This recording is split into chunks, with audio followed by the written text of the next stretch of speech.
أسعار العملات اليوم الاثنين 14 نوفمبر 2022 في البنك الأهلي. سجل الدولار سعر الشراء 24.36 وسعر البيع 24.41 وسجل اليورو سعر الشراء 25.06 وسعر البيع 25.30 وسجل الجنيه الاسترليني سعر الشراء 28.60 وسعر البيع 28.87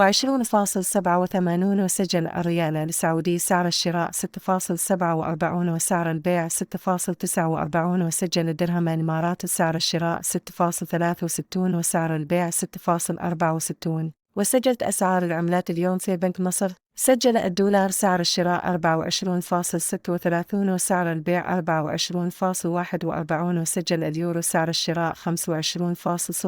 وسعر البيع 25.30 وسجل الجنيه الاسترليني سعر الشراء 28.60 وسعر البيع 28.84